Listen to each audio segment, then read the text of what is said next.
everyone. Welcome, welcome. Thank you so much for tuning in today. Oh, it's a Wednesday. It's been a long day. It's been a long week. I don't know how you guys are feeling, but irregardless, we have to study. We got to do it. We got to buckle down. We got to study. No excuses. So thank you for tuning in with me today. I'm so excited to have you. If you're watching, do me a favor and drop me a comment. Let me know where you're watching from. I love to hear where my students are tuning in from. So, and let me know where you're at with your nursing student journey. Are you first year nursing student? Are you preparing to take your NCLEX? Where are you at? What you doing? Let me know. Talk with me in the comments. I do have a moderator to help me watch the comments, but we will have a Q&A at the end, so make sure that you stay tuned for that. All right, so we are going to jump right into it because I know that your time is valuable, and it's kind of late, not really late, it's 9 p.m. where I am. I know everyone's in different time zones, but we are going to jump right into it. All right, so just some general housekeeping items, and this applies not only to this live, but if you are studying for your next nursing school exam or if you are studying to take the NCLEX, these are some really good tips and tricks for you to keep in mind as you are studying. So the first is to limit distractions. So oh, somebody's watching from Miami Beach. That's awesome. I'm so jealous. I wish I lived there. My husband wants to move to Miami Beach so bad, but very cool. So anyway, so you want to limit distractions. So we get distracted really easy, right? And when we get distracted, it breaks our concentration. So it's really important for you to try to limit distractions as much as you can. I know that's easier said than done. And the next tip is to find a quiet place to study. Again, it just kind of tying into the distractions. Also turning off your cell phone notifications. I know that I am live streaming on social media, so you guys are probably watching me on your cell phone, so I will make an exception for that. But when you are really buckling down and studying, make sure that you turn off that cell phone because you don't want to get distracted by your notifications. And then turning off the TV, again, just to limit as many distractions, find your zen, get in a quiet place as much as you can. All right, so hopefully most of you know me, but if you don't, my name is Kelly, really. You guys will call me Nurse Kelly Tyrrell, but in the real world, my name is Kelly.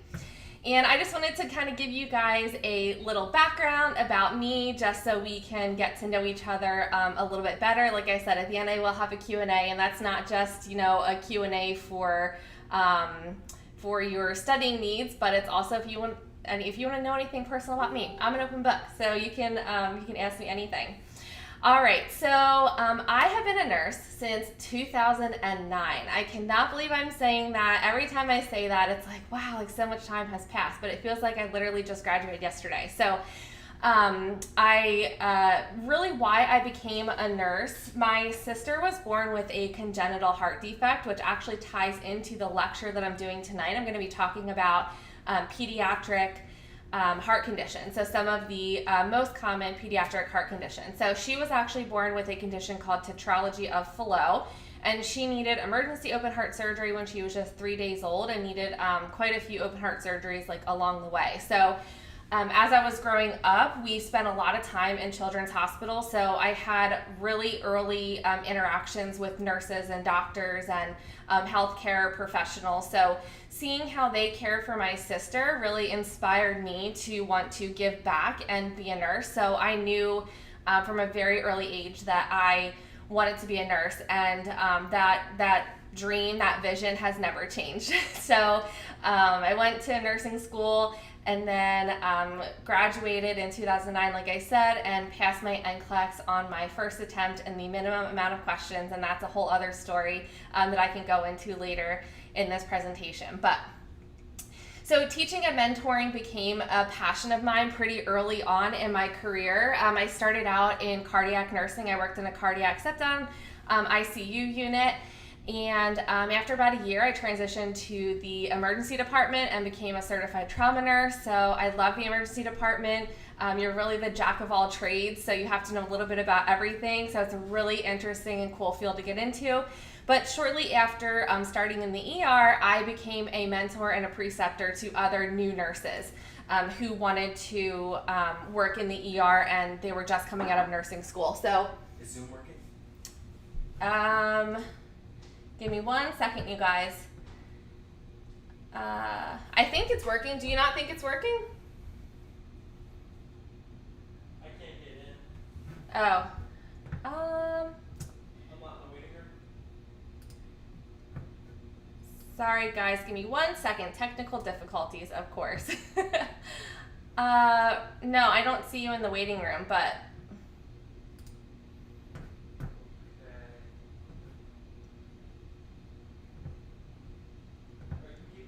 All right. Sorry about that. I'm actually going live on multiple platforms. So I'm going live on all of my social pages, and I'm also going live in my UNursity membership group, and I do that through Zoom. So a lot of technology going on in front of me right now, so we're trying to do the best we can, but I think my Zoom is not working. So I don't know. We'll try to get that figured out, but hopefully you guys on my social platforms can still watch and hear me. So I became a preceptor and a mentor to other new nurses, and I kind of like found my passion, and I really loved doing that. I loved mentoring and educating. So I have a pretty diverse nursing background. So I spent about 5 or 6 years in the emergency department, then transitioned into case management, then was a care transitions coordinator, and then my more recent role, I was a business development director and a director of admissions. So I had a team of 10 that I was leading, and it was a really it was a really awesome job, really fulfilling, and I loved leading people, but I loved the education space more. So I became a nurse educator a couple years ago, and have been doing this, helping new nurses get through nursing school, and also helping nurses pass their NCLEX. So that's what's so cool about nursing, is that you don't really have to like stick to one field. You can try out a couple different things until you find what really works for you. So it's such an awesome field, and so rewarding being a nurse. All right, so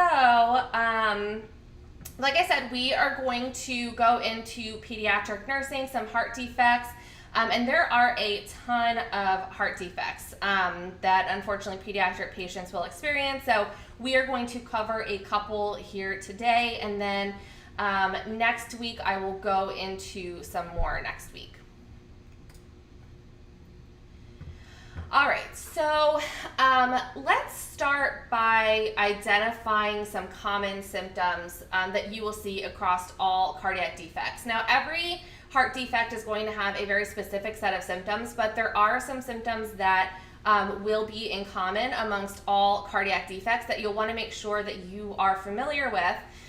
So that way you can spot any kind of early cardiac compromise in these pediatric patients, because I will tell you that pediatric patients, they go downhill, and they go downhill really fast. So it's really important for you to be familiar with these symptoms.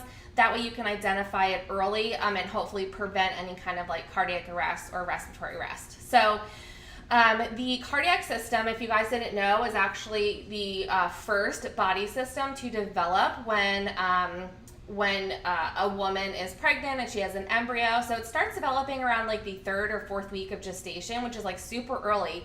And it's really fascinating to me, the whole, how an embryo evolves into a fetus, which evolves into a baby. But it is the first system to start developing, and unfortunately it is the most prone to congenital abnormalities. So some common symptoms that you want to be aware of is failure to thrive and poor weight gain. So why is that? Well, if a pediatric patient has a cardiac abnormality, their heart is going to be pumping really hard, and they are going to their heart is going to have to work extra hard in order to do like normal, common, everyday things. So if a baby has to work extra hard just to eat, or if they're working extra hard when they are at rest, they're not going to want to eat. So, because it's going to take a lot of energy and a lot of effort. So a lot of times these babies with heart issues, they are going to have something called failure to thrive. So they're not going to be eating like they should, and then that results in poor weight gain and weight loss. The next common symptom is going to be something called cyanosis and pallor. So cyanosis is like that bluish color in the skin, and that happens when the baby is experiencing chronic low oxygen levels. So they're going to have like this bluish tint to them, specifically around their lips and their most distal part of their body. So their fingers and their toes and their lips, you're going to see a bluish color. And then pallor, that means pale skin. So they'll look a little bit pale. Usually they'll be a little bit clammy as well. And that's, again, just from that poor circulation. Next is going to be bounding pulses in the neck. So also known as jugular venous distension. So why does that happen? Well, that happens because your heart is responsible for circulating all of this blood volume, and it's responsible for circulating fluid also. So if the heart is not able to efficiently pump that fluid, then what is going to happen is it's going to start building up and it's going to start backing up. So you'll see these bulging neck veins. Next is also tachypnea. So with these medical terminologies, you want to be familiar with prefixes and suffixes. So it will actually really help you if you don't know what the word is. If you can just split it up and look at the prefix and look at the suffix, it will help you identify what the word is. So when we see tachypnea, tachy always means fast, and then pina means respiration. So they're going to have really fast respirations. And again, that's because that heart is working in overdrive. So they're going to have an increased demand for oxygen. So the body's going to compensate by breathing really, really fast. And then some other common symptoms that you're going to see is you're going to see an irregular pulse rate and specifically bradycardia. So again, the heart is going to be prone to having some of these irregular arrhythmias because it's under a lot of stress and under a lot of pressure.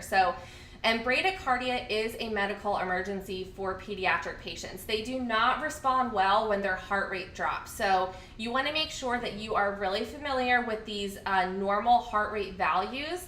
That way you can identify if they're dropping below normal, they're getting to be, right at that like low normal mark.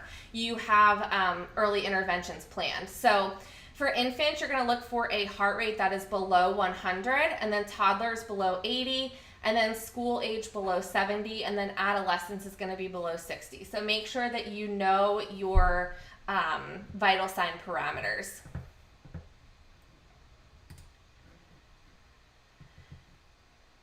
All right, and then some other common symptoms, clubbing of the fingers, and that's going to be due to that chronically low oxygen level. So if you don't know what clubbing of the fingers are, it's when the nail beds actually start swelling, and you'll see like they'll be kind of soft and boggy, and you'll see they'll be also like either bluish or pale, and they'll have like a little hump like in the nail bed. The nail bed will be raised. So that's what's called clubbing of the fingers. And then also fatigue during eating or activity. So I talked about this just a little bit ago. So if the baby is working really hard when they're just at rest, they're not going to want to eat, or they're not going to want to feed. And if they do feed, then they're going to be really short of breath, and they're also probably going to have excessive perspiration, which is the last common symptom. They're going to start sweating, because sweating is our body's natural ability to cool off our core body temperature. So if the cardiac and the circulatory system is like working in overdrive, it's going to cause a lot of internal core body heat. So the way that the baby is going to compensate for that is they are going to sweat, specifically over their forehead and right above their lip. You're going to see that they are going to be sweating. All right, so these cardiac defects can be split up into different categories, but the first category that we are going to cover here today is going to be the defects that cause increased pulmonary blood flow. Like I said, they're split up into certain categories. Next week, we're going to cover some defects that actually restrict pulmonary blood flow and restrict ventricular blood flow, but today we are going to talk about the defects that increase pulmonary blood flow. All right, so the first defect that we are going to talk about is an atrial septal defect, or an ASD. So what is that? So that is a hole or defect that is located between the left and right atria. So if you guys remember, or if you have not caught my cardiac anatomy lecture, you want to make sure that after you watch this live at some point that you go back and check out that cardiac anatomy lecture on YouTube. It's going to give you a good foundation and have you understand like how the cardiac system works, because you have to understand how it works before you can really understand how some of these defects work. So, but the basic anatomy of the heart. So you have blood that enters into the right atria through the superior vena cava, because arteries take blood away from the heart, veins bring blood to the heart. So you have unoxygenated blood that enters into the right atria. It then travels down to the right ventricle, and then from the right ventricle, it is pushed to the lungs where it becomes oxygenated. After it's mixed and it becomes oxygenated from the lungs, it is going to travel back through the left atria, and then from there, it's going to go down to the left ventricle where it is then pushed out to the rest of the body through the aorta. So if we have a hole between the left and right atria, what's going to happen is you're going to have some backfilling of oxygenated blood into the right atria because, like I said, the unoxygenated blood enters into the right atria and then goes down to the right ventricle, and then that oxygenated blood comes back through to the left atria. So you have oxygenated blood on the left atria, unoxygenated on the right atria. So they're going to mix together. So you're going to have some of this oxygenated blood that's going to be pushed into the right atria. So why is that a bad thing? The blood is already oxygenated. So what does it really matter if it's going back through to the right atria, because it's already been oxygenated? Well, the problem is that it's causing this extra volume in that right atria. So then what happens is that blood gets pushed through the cycle again, and it's going to be pushed back into the lungs to be reoxygenated. So that is going to cause a lot of stress and a lot of pressure on those arteries and veins and in the lungs. So having that extra blood volume, you're not meant to have all of that blood volume. So it's going to cause a lot of stress and pressure on the heart and on the lungs. They're going to have to work extra hard. And these patients may actually be asymptomatic at first. So that is important to remember, that you may not even notice that they have this, but then as they get a little bit older and they start becoming more active and the demand for oxygen and blood circulation increases, then you might start seeing some symptoms. And one of the first things that the doctor's probably going to notice on a routine exam is that they're going to see or hear a presence of a murmur. So that's usually the first indication that these pediatric patients have any kind of heart defect. They're going to hear a murmur on exam. So what can we do for these patients? Well, it really depends on how big the hole is. So if the hole is small and the patient is relatively asymptomatic, then they can actually close on their own and they may not need any kind of treatment at all. But if the hole is big enough and the patient is asymptomatic, or if the patient is symptomatic, then they might need something called a Dacron patch. And that is just like a surgical repair. They're going to patch in between that left and right atria to prevent that regurgitation of blood. And then this is also really important to remember. So if the patient does have a Dacron patch placed, they are going to be at really high risk for developing blood clots, because it's a foreign object that's being placed in the heart. The heart knows it's not supposed to be there. So they're going to be at a really high risk for developing blood clots. So you want to make sure that they are on some kind of blood thinner. Specifically for pediatric patients, the preferred method is going to be aspirin therapy. And you want to make sure that they're on that for at least 6 months to prevent any kind of blood clots from forming. All right, and then the next defect is going to be a ventricular septal defect. So very similar to the atrial septal defect, except this defect is going to occur between the left and right ventricle. So you're going to have the backfilling of that oxygenated blood into the right ventricle. So this means that the right side of the heart and the lungs are going to have to work extra hard. Now with these patients, they're going to be a little bit more symptomatic than the patients with the ASD. And that's because your ventricles are bigger and they are responsible for forcefully pushing out all of that blood through the rest of the body. So it's a really strong muscle and they push out those really forceful contractions. So they're going to hold more blood. So they're going to be more symptomatic because they're already working really hard to get all of that blood out to the rest of the body. So any extra blood volume in the ventricles, it's going to make the patient more symptomatic. So with these patients who have the VSD, so you're going to hear a really harsh murmur and you are going to have a palpable systolic thrill. So if you put your hand over the patient's chest, you're going to be able to actually feel that blood flowing through those arteries. Now, I want you to know your landmarks here. So where can you best hear a murmur and feel that systolic thrill in a patient with a VSD? So that is going to be at your left, third, and fourth intercostal spaces and along the sternal border. So you want to make sure that that you know your landmarks here. So the left, third, and fourth intercostal space along that sternal border is where you're going to hear the murmur and palpate that systolic thrill. So what are we going to do for these patients? Well, it's actually going to be very similar to patients who have the ASD. So the small holes, again, that they can close on their own, or the physician is going to apply that Dacron patch, and they're also going to be placed on the aspirin therapy for 6 months. So treatment is really going to depend on the size of the defect and how symptomatic these patients are. And typically with the VSDs, they're going to detect this usually right after the baby is born, or sometimes they can detect it if the baby has had like a heart ultrasound in utero. So when they're still in the mom's uterus, they can detect this type of defect.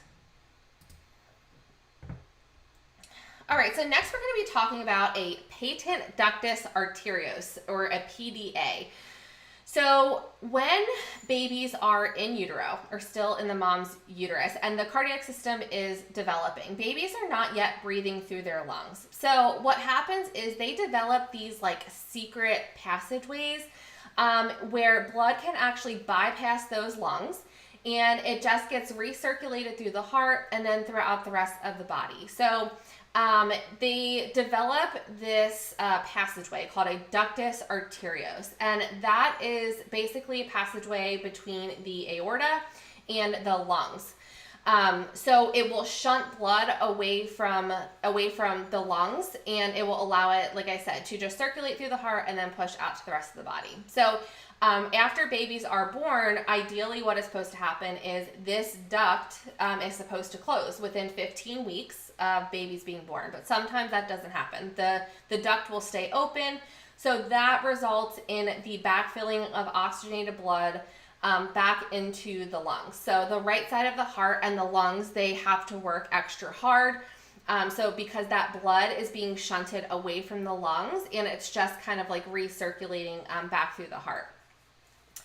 So what symptoms are you going to see? Well, you're going to see 4 primary symptoms. You're going to see dyspnea, which is labored breathing. You're going to see these bounding radial pulses because of all of that extra pressure. So the radial pulses are going to be bounding. They're going to be throbbing really hard. And then you're also going to see, this is one of the classic hallmark signs, is going to be a wide pulse pressure. So that means that there is going to be a significant difference between your systolic blood pressure and your diastolic blood pressure. There's going to be a really, really wide range. That's called a widening pulse pressure.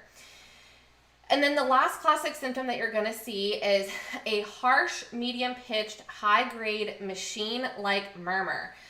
So this is going to sound like if you've ever ran a dryer, like a drum of the dryer, if it's ever run on like a tumble cycle, you'll know what I'm talking about. That's exactly what this sounds like. It's very machine-like. And then you are going to hear this best over the third intercostal space that is just left of the sternum. So again, you want to make sure that you're familiar with your landmarks and where you're going to hear these murmurs. That that is going to be a question type on the NCLEX. A lot of times they are going to give you like these audio questions where you have to put on a set of headphones and they're going to play different types of murmurs, and they're going to want you to identify what type of murmur it is. And same thing for lung sounds too. They'll play different like adventitious lung sounds, whether it be like crackles or stridor or rhonchi, and then they'll want you to identify what type of lung sounds that you're hearing.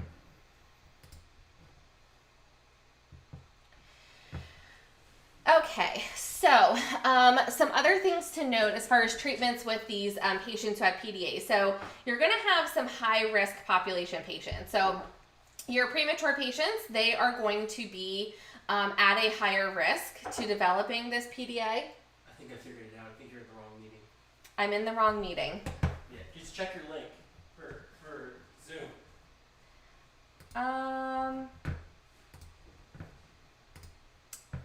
Sorry guys, give me 2 seconds. Okay.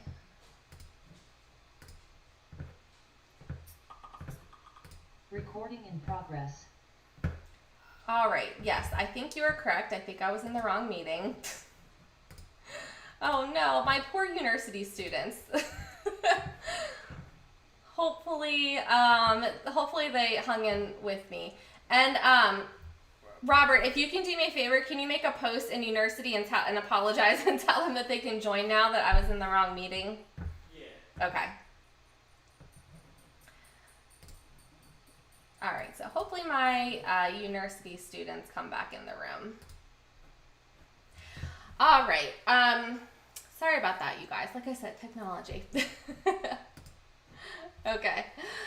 All right, so where was I? Okay, so high-risk patients. So with patients who have a PDA, so premature patients, they are going to be at your highest risk, and then also females are going to be at a higher risk. So they are actually 2 times as likely to have this PDA than males. So, and then as far as other treatments go, so indomethacin, this is what you want to remember. So indomethacin is going to be your gold standard medication treatment for premature babies. They're going to want to give that first versus having a surgery if they can avoid it, because premature babies are so vulnerable to begin with. So undergoing the stress of a surgical procedure can be detrimental to a premature baby. So they would prefer to try to close that PDA if they can with medication. So indomethacin is going to be your gold standard for that. And then for your full-term babies, they are going to want to try to close it manually through a procedure called a VATS procedure. So what that stands for is a visually assisted thoracoscopic surgery. And that is going to be a manual closure. So it depends on, like I said, the stability of the newborn, if they were premature or if they were full term, really what the treatment plan is going to be.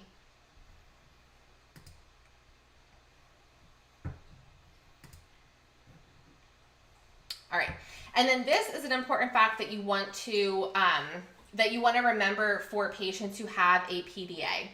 So if your patient, like I said in the beginning, cardiac defects can either occur solely by themselves, or they can occur with multiple other cardiac defects due to other genetic abnormalities. So if your patient is also diagnosed with left hypoplastic heart syndrome, then you're going to actually want to keep that PDA open.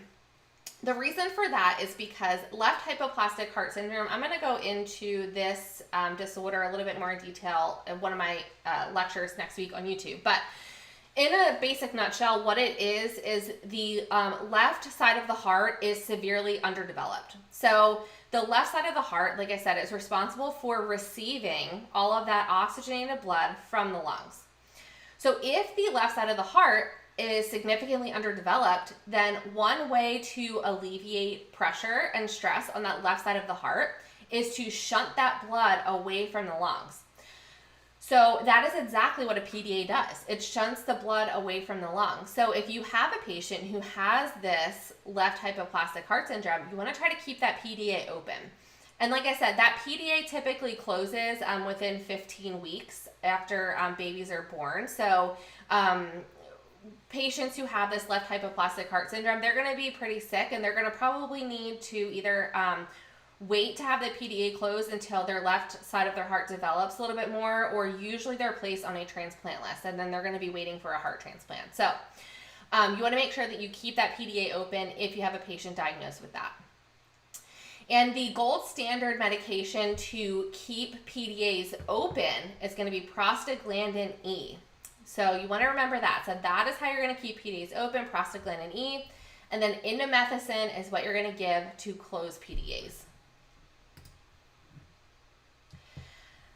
And one way that we can assess for cardiac compromise in pediatric patients immediately after birth is going to be using something called an Apgar newborn assessment. And I do have a video on this on YouTube. I covered it during my maternity lecture, one of my maternity lectures, I believe. But the Apgar newborn assessment is how we are going to assess newborn patients, and this is going to help us identify that early cardiac compromise. So let's go over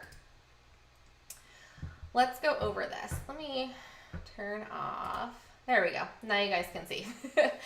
All right, so this is what a typical Apgar score assessment looks like. And these cards, these Apgar scorecards, are actually from my UNursity group, which I will talk about in a little bit. But if you are part of my UNursity group, then this Apgar scorecard should look familiar to you because it is available in this month's bundle. So if you have not downloaded the pediatric bundle, then make sure you head on over to UNursity and download that. But this is what the Apgar score looks like. So again, the first thing we are assessing for is appearance. So we're looking for that bluish or cyanotic color, or is the baby pink?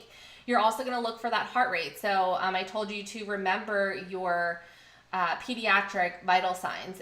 So you're going to look to see what that heart rate is. Is it less than 100? Is it over 100? Do they not have a heart rate? Next, you're going to look at their grimace. So do they have a vigorous cry, or is their cry really weak and it's limited, or are they not responding to any stimulus at all? Next, you're going to look at activity and muscle tone. So are they moving spontaneously, or are they flaccid? Does it take a lot of stimulus to move them? What is the status of that? And then last thing you're going to assess is the respiratory effort. So do they have that strong, loud cry? What is their respirations like? Are they labored? Are they irregular? Are they hyperventilating? Do they have respiration? So that is how we are going to assess newborn patients using this Apgar score. And you want to assess the Apgar score at 1 minute, 5 minutes, and 10 minutes. So that is really important to remember your times of when you want to assess for this Apgar score. And then a normal score is typically going to be between 7 and 10, and then abnormal is going to be 4 to 6, and then aggressive resuscitation, meaning like you need to do something right now, is going to be between 0 and 3.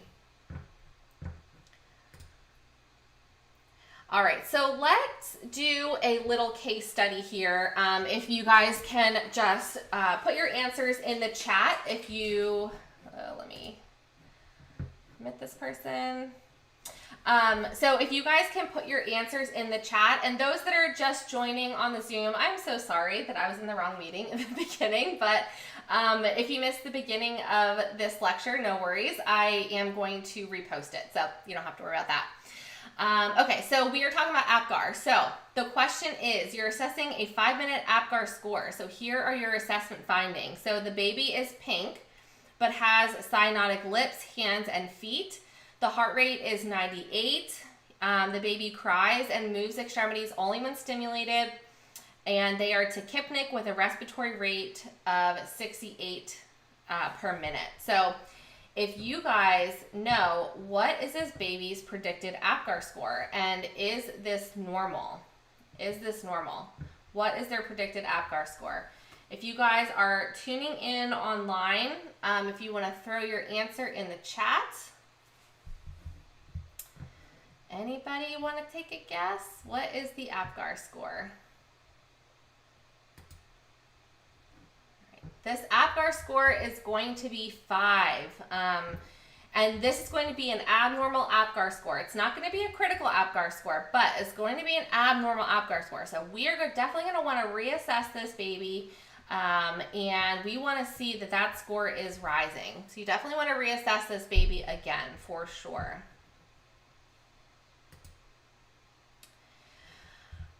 All right, pop quiz time.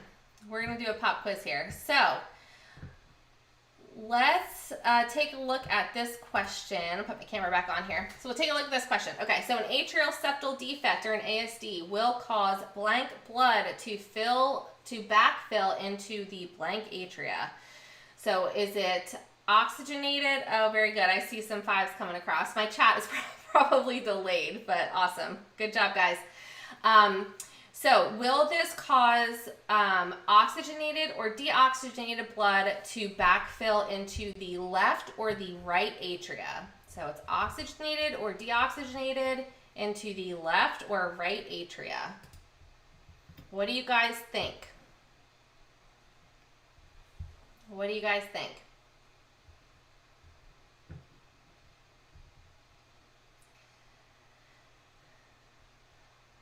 All right, good guesses, good guesses.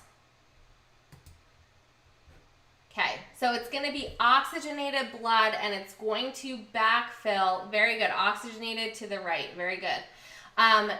So the oxygenated blood that is coming into that left atria is going to be forced into that right atria because there is a hole and there's a defect between the two atria. So very good. All right, next question. This is going to be a little tricky. They're going to get trickier as we go on. So where can you best hear the murmur and palpate the systolic thrill in a patient with a ventricular septal defect? Where can you best hear the murmur and palpate the systolic thrill in a patient with a ventricular septal defect?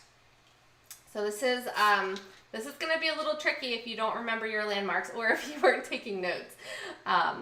It's going to be a little tricky, but you definitely want to make sure that you know your landmarks, because I know that on the NCLEX they ask you a lot of times, they have those point and click questions where they're going to give you a scenario and they're going to give you a visual image of an anatomically correct body, and they're going to tell you to point your cursor over some landmarks. So murmurs and thrills, they're going to have you put your cursor over there and see if you know your landmarks. So third intercostal space left of the sternum. Oh, let's see here.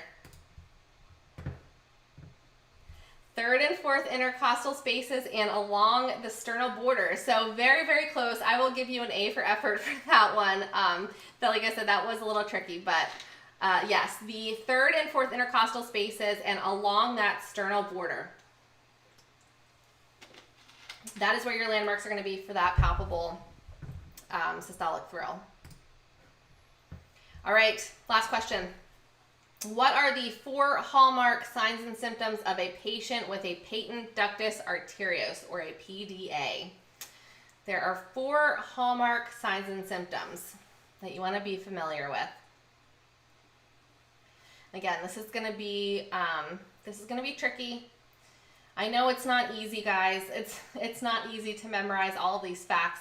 I know that it's tricky, but practice doesn't always make perfect, but practice makes better. So we just have to buckle down, and we have to commit some of these facts to our memory, because that's just the fact. Sometimes you just have to know the facts, and there's no way around it. So we're going to commit some of these facts to our memory. All right, so what are the 4 hallmark signs and symptoms of a patient with a PDA? So that is going to be dyspnea, the machine murmur. Yes, the machine murmur. Good job. So it's going to be the dyspnea, the bounding radial pulses, that really wide pulse pressure. So they're going to have a big gap in between their systolic and their diastolic blood pressure. And you're going to have that machine-like murmur. So that is very classic, very hallmark. You want to remember that machine-like murmur for PDAs. Good job, you guys. And make sure that you subscribe to my YouTube channel. If you are not already subscribed, I'm going to go into this lecture a little bit more in detail over there. So that video is coming out on Friday. Tomorrow's video is going to be talking about growth and development for pediatric patients and knowing some of those major key milestones and reflexes. So make sure that you head on over to my YouTube channel and subscribe. It would really help me out. A lot of good information over there. So we'll go into this lecture, like I said, more in detail on Friday.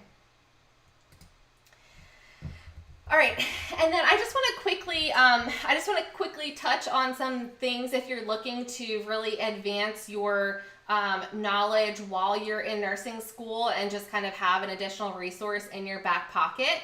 I don't know if you guys have heard of my UNursity community. But I have this amazing UNursity community, so I just want to tell you a little bit about it. So you're going to get coaching, community, and content. So with the coaching, it's my personal group, so I am in there day in and day out. I love interacting with you guys, answering your questions. So you have, some personal coaching and a mentor. If you ever have any questions while you're going through nursing school, I'm always available. I'm in that group to help answer and walk you through any questions that you may have. Also community, we have some really great nursing students in there and nurses who are preparing to take their NCLEX. So we have a really strong community. We have nurses all over the country and even outside of the country. I have some nurses in there from Nigeria, so which is really cool to see like different perspectives and help guide nurses along their student journey, no matter where they're located in the country or outside of the country. So we have some really great nursing students over there. And then our content, really top-notch content. So I'm going to go into the content a little bit more in detail, but there's monthly printables that you will have access to print out. Like I said, it's just an additional a supportive resource for you while you're going through nursing school or if you're preparing for your NCLEX. So I'm going to go into some of our daily content and then our monthly content. So this is what our daily content schedule looks like. So every Sunday there is a blog that I personally write and post. So it gives you a little bit of education, a little bit about my experience as a nurse, which will hopefully help you when you guys become nurses. And then also Monday through Friday, we do questions of the day. So we do practice NCLEX style questions to help prepare you for when you are taking your NCLEX. And then I post the detailed rationales the next day. And then Monday, we have engaging polls or ask a question. So that is good for me to get your feedback on how I can improve on the group and then also for you guys to interact with each other. And then Tuesday, I do Quick Tip Tuesday. So I do some tips on general nursing care, also assessments, medications, lab values, things like that. Just really quick tips that you'll want to have in your back pocket while you're going through school or when you become a nurse. So that is on Tuesday. And then Wednesday, so we do these live study with me, these webinar Wednesdays. And then we have a Q&A at the end, so you guys can ask me anything that you want. So that happens on Wednesday. And then Thursday and Friday, that is when I post my educational lectures. And something that is really exclusive to the UNursity group is that they get post-lecture quizzes just to test the retention of the information. So those post-lecture quizzes are exclusive only to the UNursity group. And then on Saturday, I post inspiring quote cards. So I'm really big on posting inspirational things and just, helping you guys stay motivated as you're going through nursing school or preparing for your NCLEX. And then our monthly content. So every month I focus on 2 different body systems. So this month we are focusing on, what is this month? Calculations and endocrine. So we're focusing on calculations and endocrine. So I have a monthly bundle that I release. So you get flashcards, infographics, physical assessments. Hello, welcome. Physical assessments, practice questions, worksheets, skills checklist, and procedure assessment. So that comes out every Monday. Like I said, you get 2 different bundles. So this month is endocrine and calculations, and the next month is pediatrics, and I believe it's pharmacology, if I remember correctly. So that bundle will be coming out for next month. And then a really cool program that I have implemented is our ambassador program. So basically what this is the more you refer to UNursity, the more you earn. So you can literally pay for an entire year's worth of membership if you just refer 10 people. You'll be able to be in the UNursity group for free if you opt to pick the cash option. So it is a tiered system. So depending on how many members you refer will depend on the prize value. And you can either get physical nursing swag prizes, or you can opt for the cash. So the cash and prizes range anywhere from $20 up to $550. So if you're looking to make a little bit of extra cash, this is a really good program for you. And then when you guys are ready to take your NCLEX, so I suggest that you start studying for your NCLEX, ideally in your senior year of nursing school, and you really want to start buckling down like your last 6 months or your last semester of nursing school, just to give yourself plenty of time to prepare for your NCLEX. So when you guys are ready to take your NCLEX, I do have an NCLEX and Chill review that I'm going to go into. It is a really, really cool program.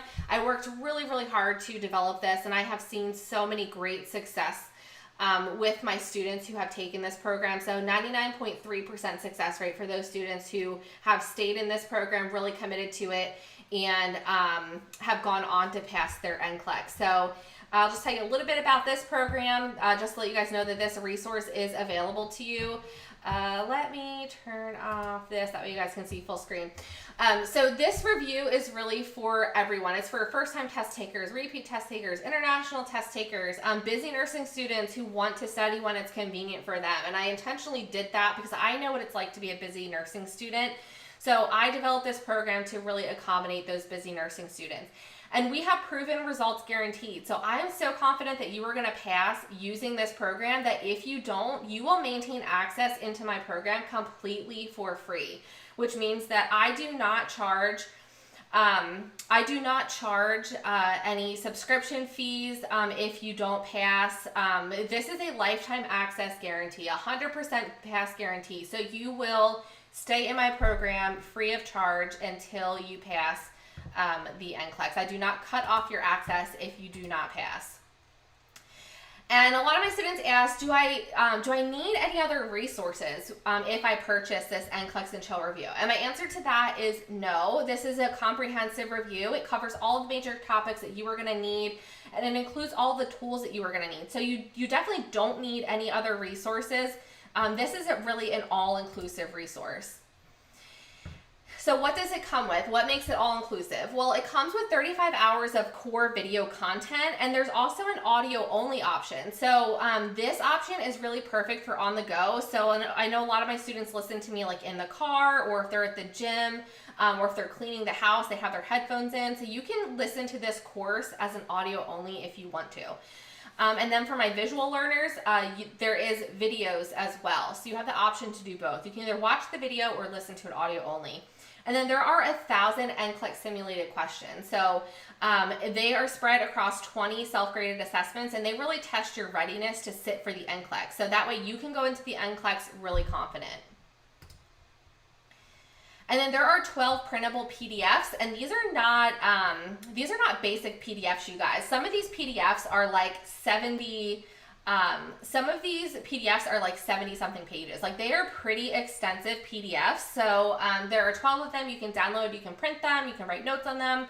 And then I touched on this a little bit, but this course is self-paced. So that means that you can study when it's convenient for you. And the average completion time is typically 4 weeks if you study for an hour a day, but obviously you can get through it a lot faster because it is self-paced if you want to study for more than an hour a day. But it typically takes about 4 weeks to get through this if you're going to study for an hour a day. And I'm not going to go through all this in detail, but you can see this is the course curriculum. This is a very robust course, and it is very content rich. I have a lot of curriculum in here. Like I said, I worked really hard to make sure that you guys will have all of the tools that you need in one place. So that way you're not having to invest in 10 different resources. I want to make sure that you have everything that you need in this one resource, because I know it is a lot of money to invest in multiple programs. So I wanted to make sure that I made it affordable and that you guys will have everything that you need. So you can see in here, I cover every major topic that you can expect to find on the NCLEX. There are over 40 videos in here, you guys, 40 videos for you to use and study. So for joining me today, I do want to offer you guys, I'll put my screen back on here. I do want to offer you guys some founding member discounts and just some general discounts just for hanging out with me today and joining this live. So for the next 12 hours, I'm actually going to give you guys a 30-day free trial for my UNursity membership group. So that means that you can try it out completely for free for 30 days. And if you like it, I hope that you stick around. And then if you feel like you're not getting coaching, community, and content, I want you to please reach out to me and let me know what I can be doing better. But I'm going to let you guys try it out for 30 days for free. You'll also receive a 50% discount on the monthly or the annual membership plan. So I'm going to give it to you guys for $9.99 a month, and I'm normally charging $19.99 a month. Or you can opt for the $99 a year plan, and that is regularly $199. Basically the benefit to doing the annual plan is that you get 2 months free. So you're basically only paying for 10 months, and then you get the 2 months free. And I already talked about the coaching and community and content. So I want you to join a community so we can learn together, we can grow together, we can support one another. Support is so important, especially when you're going through nursing school. And if you're a repeat test taker, having that support I know is so important. And that's what you can get in my UNursity community. And then we touched on all the exclusive content that you are going to get. And this is valid for the first 10 members only. So after this live is over, make sure you head on over to www.unursity.org to sign up. And I will have all of these links in the description box. And then for my NCLEX and chill review, so if you are ready to start preparing to take your NCLEX, I'm going to offer you today a 70% discount. So all of those amazing benefits and content-rich program that I just went over, I'm going to give that to you guys for $147 only. I normally charge $497, but I am significantly discounting this course because I want you guys to pass your NCLEX. I want you guys to have your license. I want you to know what it's like to be a nurse and be fulfilled by being a nurse. So anything that I can do to make it a little bit easier and give you all the resources that you need, I am going to do. So I'm discounting this to $147, and that is with the 99.3% success rate, the 100% pass guarantee. You're going to maintain access into my NCLEX and chill until you pass. So that means no additional fees or subscriptions that you have to worry about. And then you'll have access to all of the #1 rated content that I talked about. So the 40 video lessons, the 35 hours of core content, the audio only option. It allows it to be self-paced. And then also the 1,000 NCLEX simulated questions and the 12 PDFs. So I hope that that is helpful for you guys, and it gives you some additional resources, some tools to put in your back pocket. So that way you can be really successful in nursing school and you can pass your NCLEX on your next attempt. All right, so I think that is it. You reached 500 subscribers tonight. Thank you. Oh, I reached 500 subscribers. Yeah, thank your YouTube community. Guys, we reached 500 subscribers on YouTube. That is a huge accomplishment. That is a huge accomplishment. Thank you guys so much. Let me turn my full camera on for that one. Yeah, that is so awesome. Thank you guys so much for being so supportive. I absolutely love being able to mentor you guys and teach you guys and help you be successful. And I love making those videos for YouTube. So I'm so happy that we have reached 500 students out there, and I know that it's just going to continue to grow, and there's going to be many more that we can reach. But 500 is a really good start, considering that I think I started the YouTube channel, what was it, maybe 2 months ago? I think like 2 months ago I started like the YouTube channel. So to reach 500 in that amount of time is really, really awesome. So thank you guys so much for all of your support. I really appreciate it. So now I know your favorite part. My favorite part is the Q&A. So we are going to, let me just look back through. I know I did see some questions coming through. So let me just look back through here.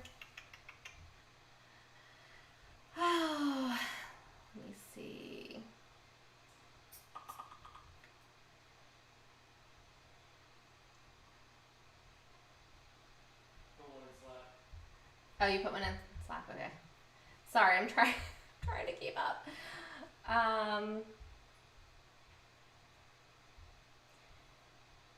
Yes, I need help before I take my NCLEX. Yeah, I mean, you're not alone. You're not alone. I mean, all of my students need help, and most of my students have come to me as repeat test takers. I don't know if you're a repeat test taker or first-time test taker, but any help that you can get is so important. So that is why my UNursity community is perfect for if you're studying for the NCLEX, like I said, to get that additional help, to get that additional mentoring from me, and also the community to have that support. And having that daily interaction, the self-paced course is absolutely necessary. I would definitely highly recommend that you invest in the NCLEX and Chill, because that is going to give you all of the content and resources that you need in one place. And then if you're looking for more additional like hands-on interaction and more support, then I definitely highly suggest that you join my UNursity community as well. Because both is going to be really important, and it's really going to set you up for success. So you definitely want to join both, but I'm here to help any way that I can. So the best advice I can give you is make sure that you invest in a good all-inclusive resource that is going to give you all the tools that you need.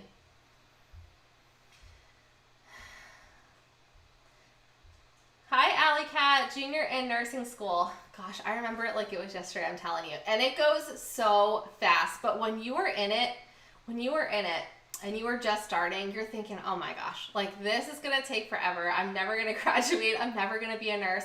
But then you just blink, and I don't know what happens. Like you just blink and it goes so fast. And you're so busy with studying and, trying to like absorb all this information.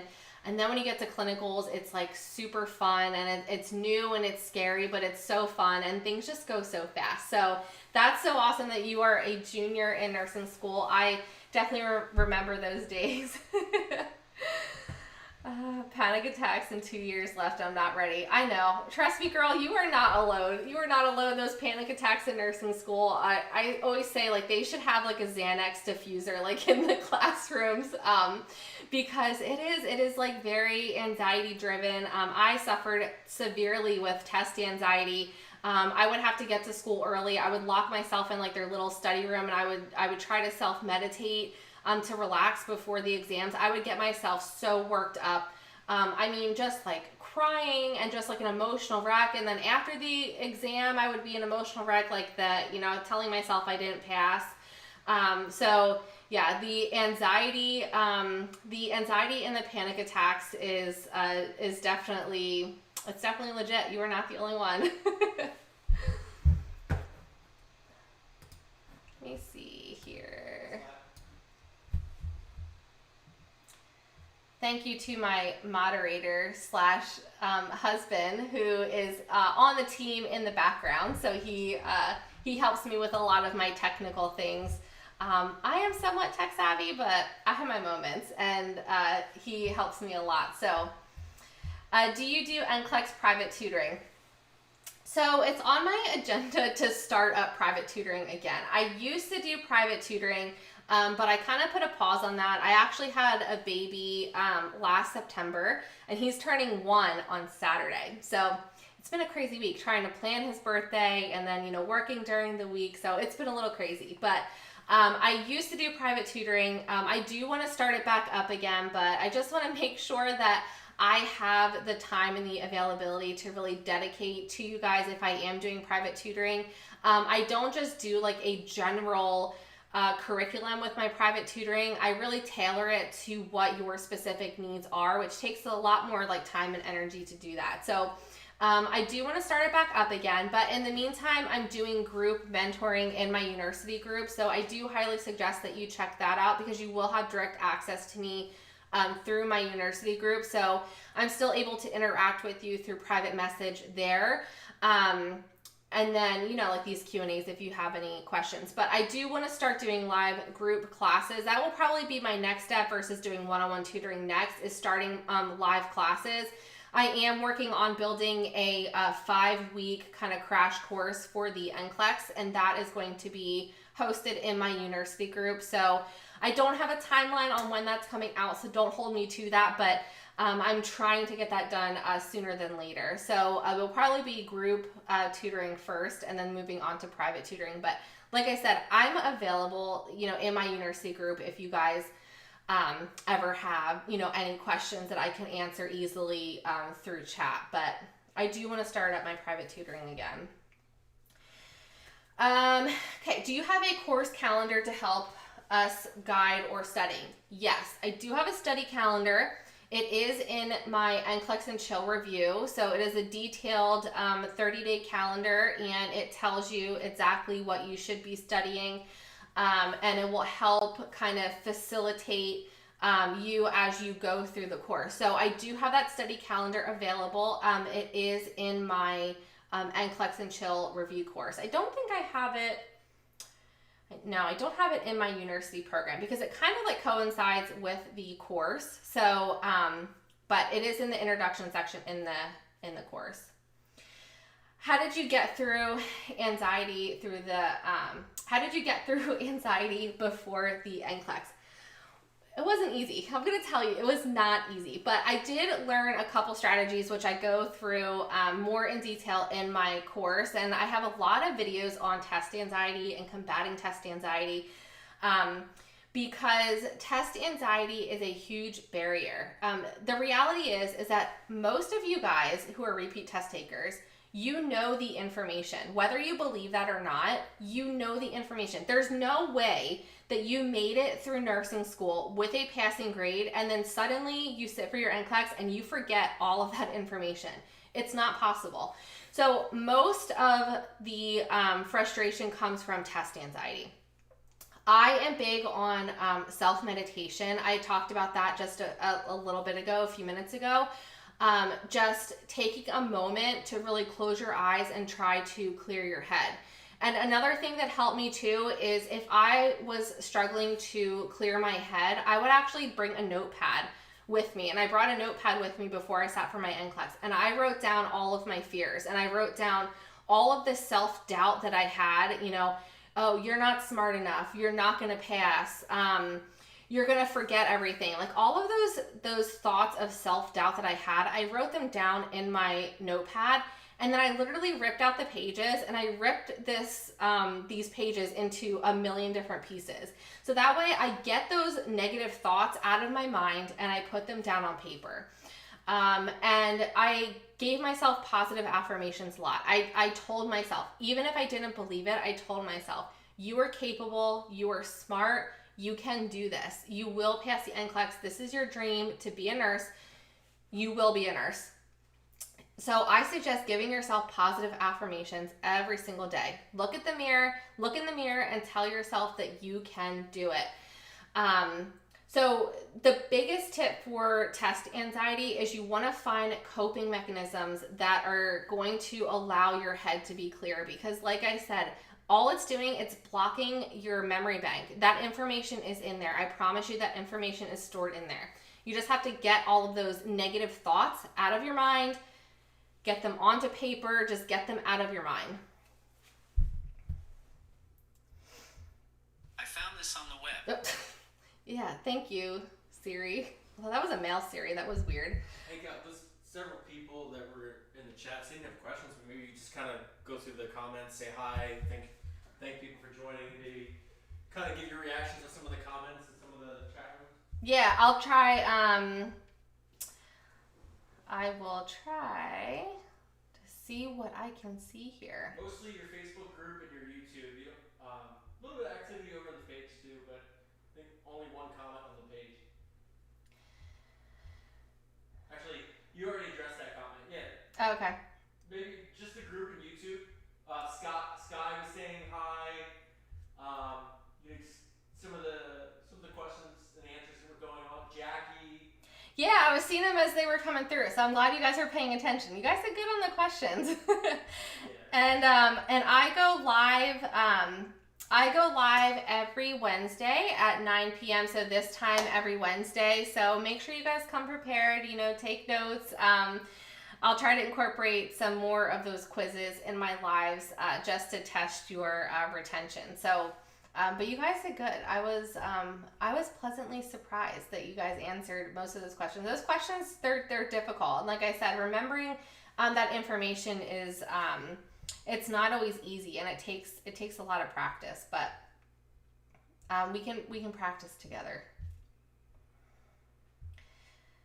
And Sky, shout out to Sky. I don't know if she's still watching, but Sky has been a student of mine for a little while, and she has an amazing story to share. So I'm actually going to be meeting with her over a Zoom call so she can share some inspiration and share her story.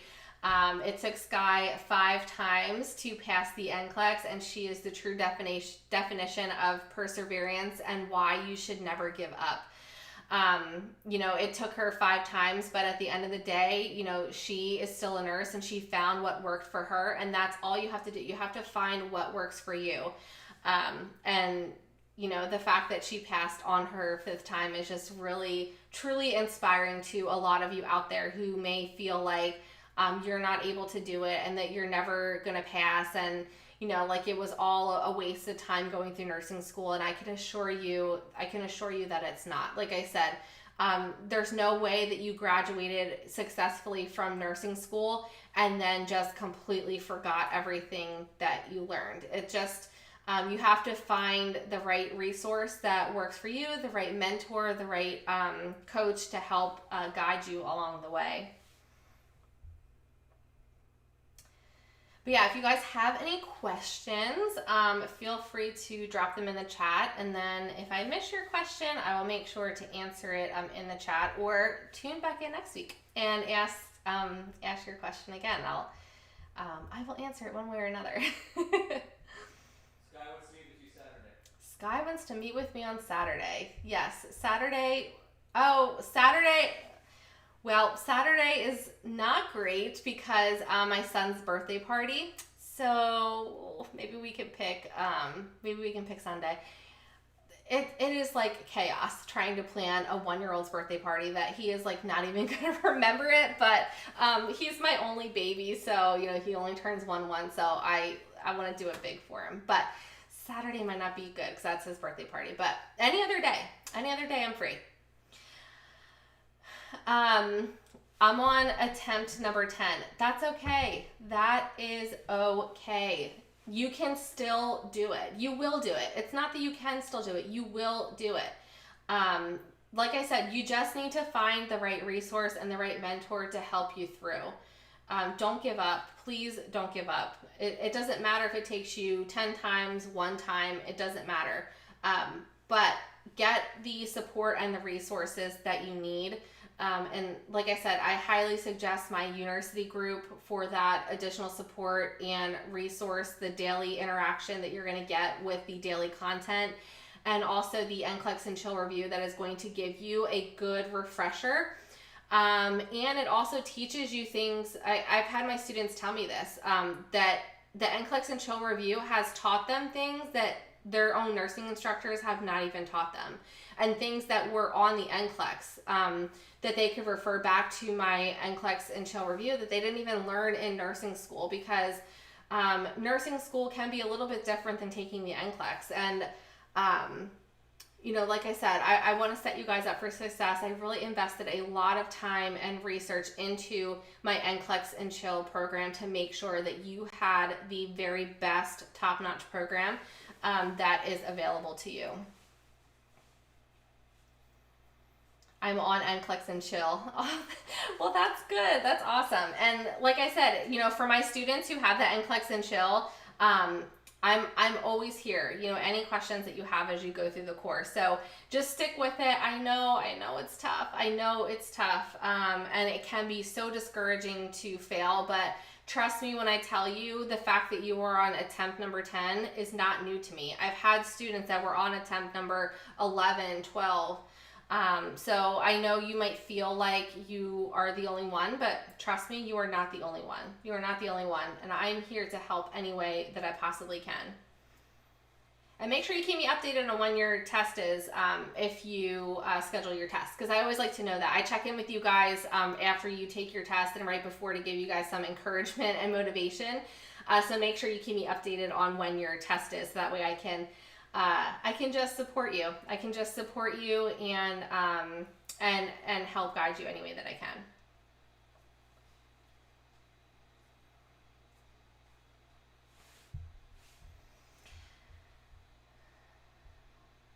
All right. Well, I don't see anything else unless, oh, you're very welcome. I don't see anything else unless I'm missing. Let me just double check again. All right. I don't see any other comments.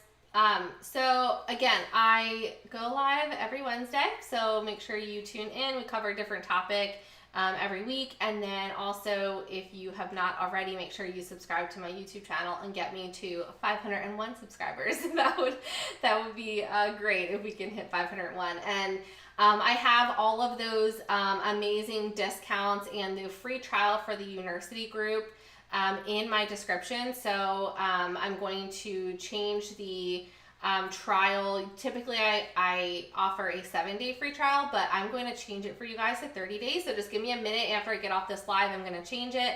And that way you can enjoy the UNursity community for 30 days, and hopefully you really enjoy it and you learn a lot and you stick around. I would love to have you. And then my NCLEX and Chill review. So I will have that link in the description as well. Tell your husband he should come down to the beach, and of course you and the baby. He would love that. He would absolutely love that. He has been like pushing me to move to Florida, and I haven't bit the bullet yet. But I would love that warm weather. But I don't know, I just love fall. I love fall. I'm up here in the Northeast, and there is just something about fall when the air gets like crisp and cool. So I do love the season change, but I mean, I could really do without winter. So maybe I'll be a snowbird and just fly down there during the winter months. But all right, guys. So again, links will be in the description, and thank you so much for tuning in with me today. And I hope to see everyone next week. Take care, guys.